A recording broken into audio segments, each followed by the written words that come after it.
Going to be talking about Chandrayaan, and in a major boost to India's moon mission, Chandrayaan-3 has successfully undergone the EMI-EMC test at UR Rao Satellite Center in Bengaluru.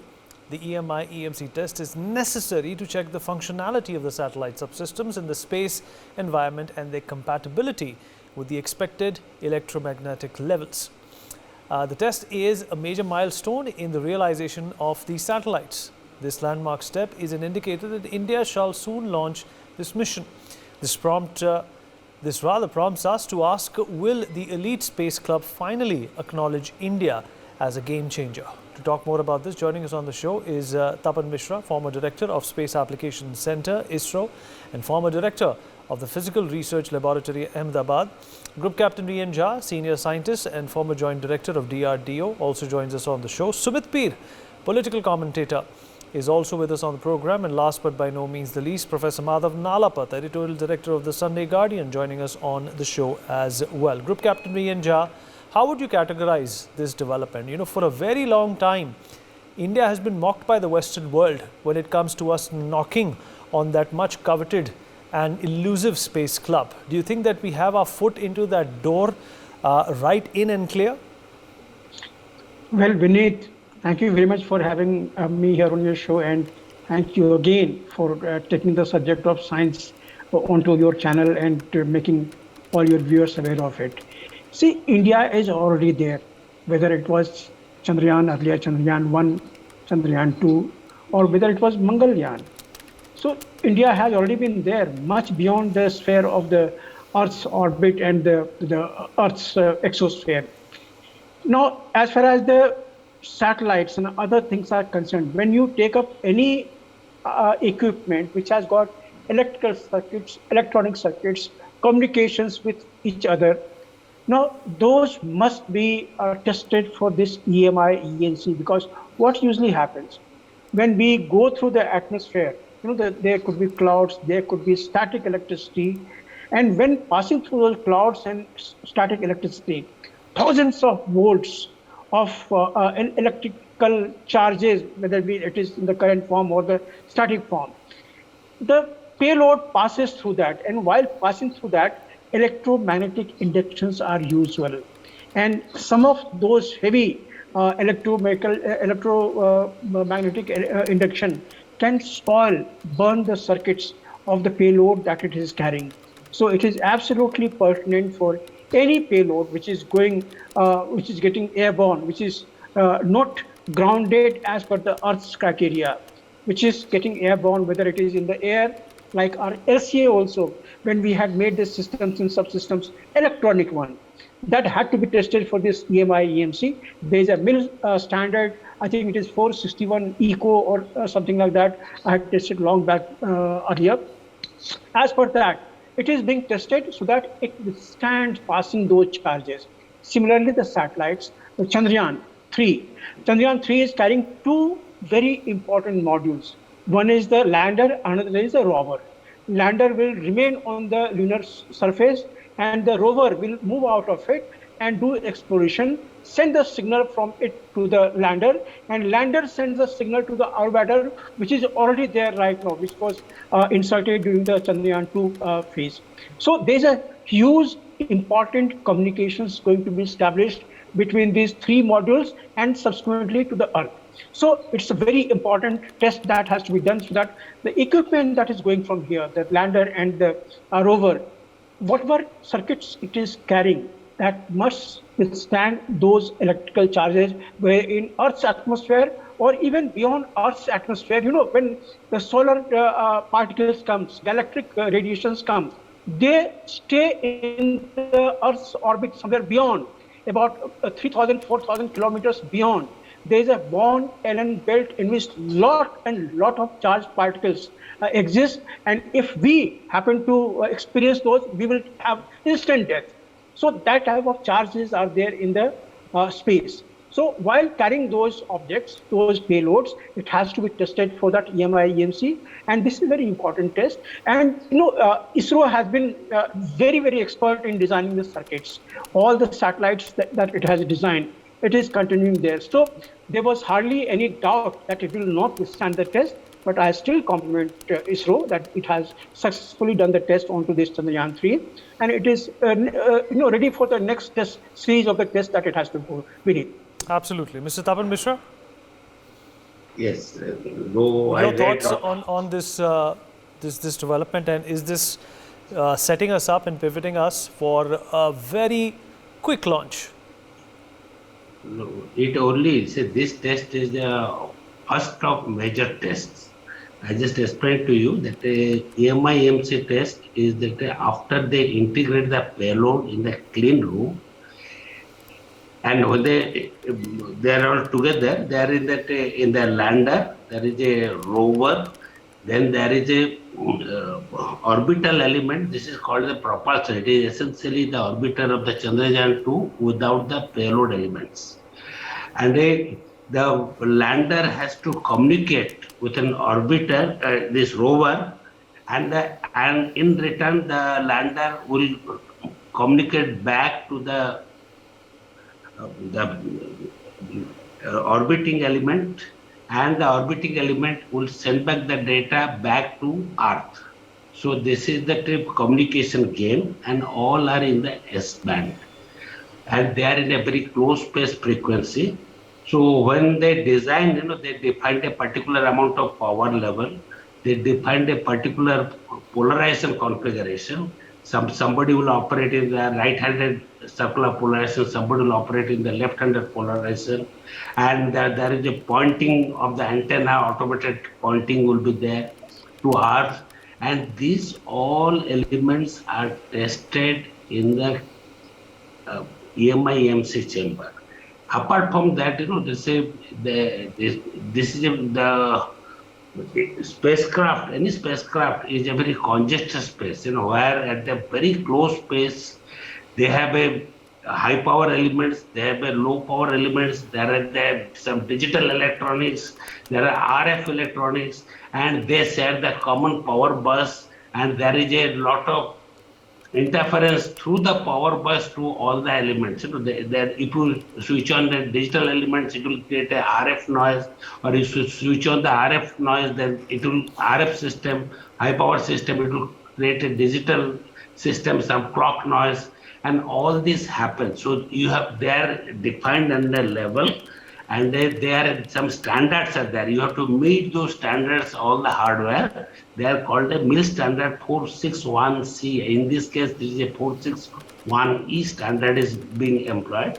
And this is the first step that the payload and the electronics and antennas which have been integrated, they have been integrated successfully and as per RF definition. But this is only the first step of the major test after the integration. The next test will be thermo-vacuum test. In the thermo-vacuum test, if it passes through, it will take almost 15 days. But God forbid, if no problem occurs, no subsystem fails, then it will be over in 15 days. If it is something failure occurs, then they have to repair that hardware and reinitiate the test ab initio or do a cartel test depending upon the technical judgment. Right, sir. And then it has to go to some vacuum, the vibration test to see that the structural integrity. And the last test would be the acoustic test, where it will be during the launch pad there will be huge vibrations, right, which is called the acoustic level. So that test, only when all these tests are passed, we can declare the satellite. Professor Nalapat also joins us on the show at this point in time. Professor Nalapat, your assessment of this update and development. The Western world, not that we care what they think, has always been a little incredulous when it comes to our space ambition and our space innovation. Do you think that with the speed and with the support of the government that this race is being pursued by India, we are going to be grabbing a lion's share of this particular vertical? Look, I'd like to point out that for a long time, the government of India basically relied on 1.4 lakh people, let's say, working in the government, rather than the the 1.4 billion Indians. The reality is there's enormous amount of talent in India. A lot of that talent was stagnated. Some of the talent went abroad and showed itself. But essentially, for a long time, all governments previous to this particular government, this government led by Narendra Modi, basically did not want anything more than that 1.4 lakh individuals who were in the government to get involved. Somehow there was a mistrust of people outside the government. That mistrust has been shed now, and you're getting a very, very strong participation of individuals, especially the youth. The youth of India have excelled not only in India, but across the world. And as a consequence, you are seeing young people now get opportunities. Young people being able to tie up with very large public sector and private sector companies. And basically, the government is helping them with the research and development, helping them with the logistics, and helping them essentially to reach higher and higher stages of their development as innovators. So from that point of view, I'd like to say the sky is the limit, the universe is the limit for the youth and Indian talent. And you give them an opportunity, you give them a platform, you give them empowerment, then I can assure you, you'll see very much greater success in the years to come. Right. Sumit Peer, you've been listening into the experts as well as the perspective shared by our respected panelists. Why isn't the world ready for this kind of a speed and pace from India? Many thanks for having me on your show. In fact, there are eminent people, Professor Saab, Dr. Kaptinja, Mishra ji. First of all, DRDO and ISRO, I have worked with both of them, and not as employed, but worked with them. They are fantastic organizations. They are always underrated, but they are the people who have produced miracles. They have produced wonders for the country. First of all, compliments to both of them. Now, if you look at ISRO today, Indian space industry is number 4th in the world. ISRO is rated 3rd or 4th in the world, depending from various ratings. DRDO is a house of innovation. If you look at, for example, if you look at ISRO, the way it has produced and at the cost what it produced, look at the budget of ISRO and look at the budget of NASA. I think ISRO gets maybe 2% of what NASA gets, but look at the production. Our Mangalyaan was less than a Hollywood movie. And that is what the scientists are capable of doing. Now look at the cost of, for example, let's look at DRDO. If you look at the Soren drones from a platform to production happened in 5 months. Now, in aerial show this time there was a UAV which was designed by DRO, which was guarding at 12,000 feet and covering all the maneuvers and making all the recordings and doing all the surveillance. This is again designed by DRDO. Where have ISRO and DRDO failed us as a country? Nowhere. If you look at LCA, if you look at LCH, if you look at so many things which they have developed, and let's not forget about the more than 3 dozen missile tests which you have done. So these are the people who are helm of affairs, and for this ISRO, this year it's going to be a bumper year. There are around 5 mega launches which have been there.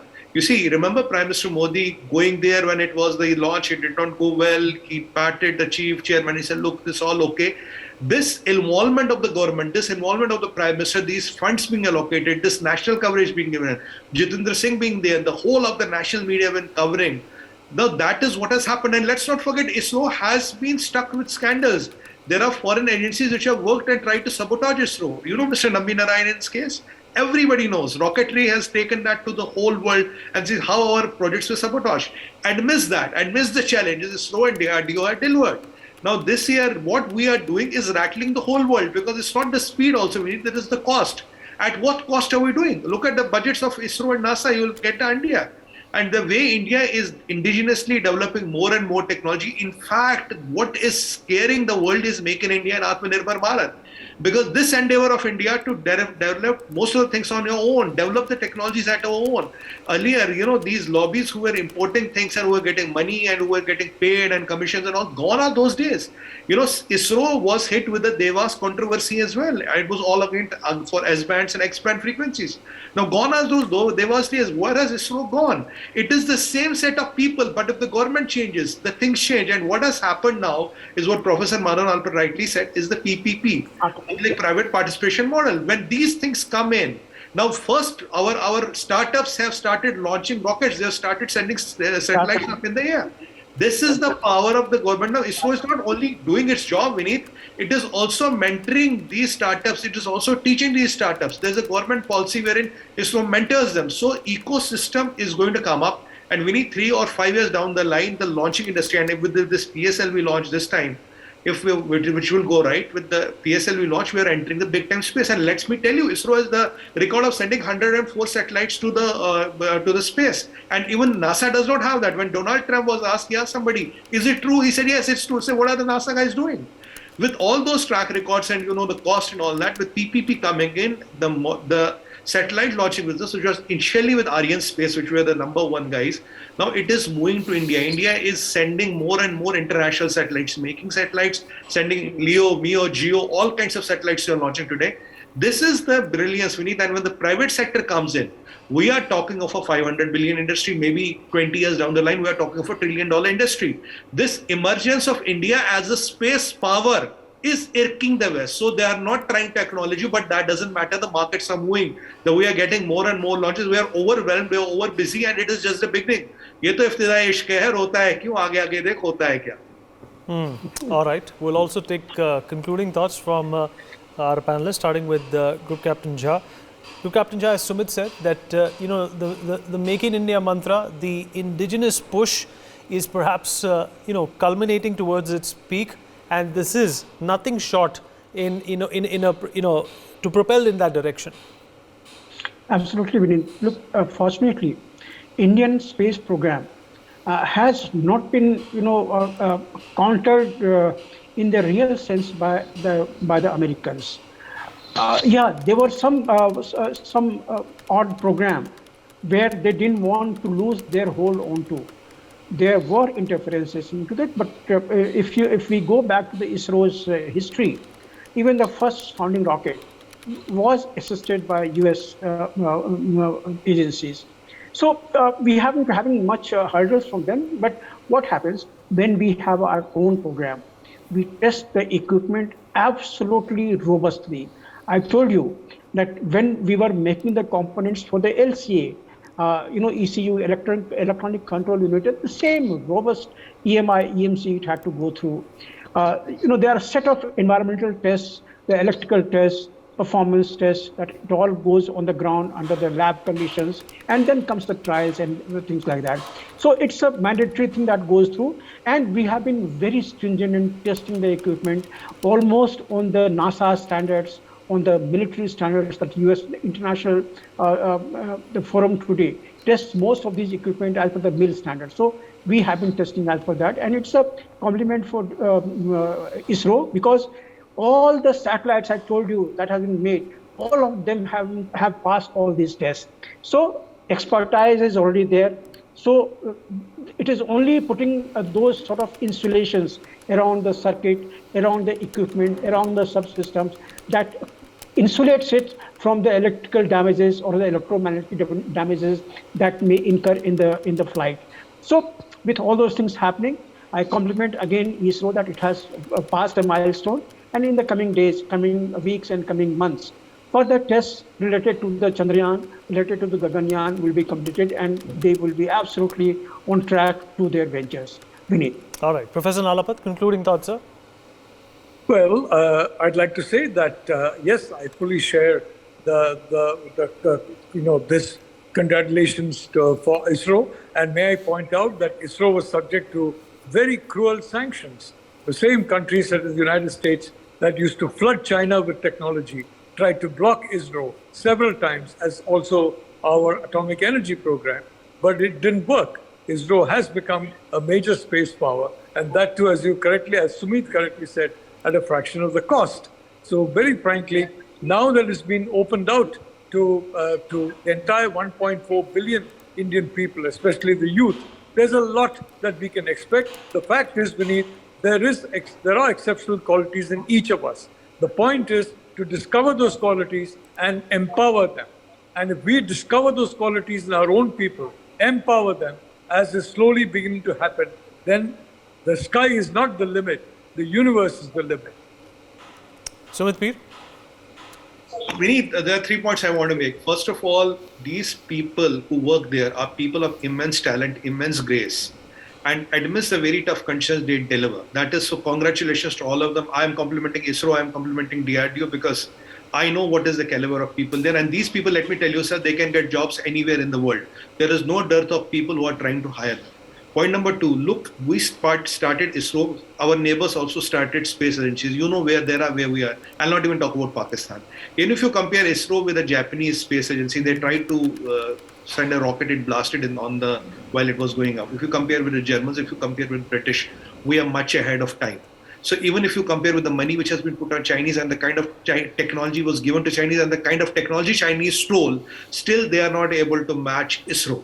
And forget DRDO, they are on their way ahead. The way India is developing these aircraft carriers, LCH, LCA, the way we are developing our rocket systems, we have developed the cryogenic engines, where we are increasing the range of our rockets. So ISRO has a role there. So all these things put together are putting India in a league of nations where it is independent in all the programs.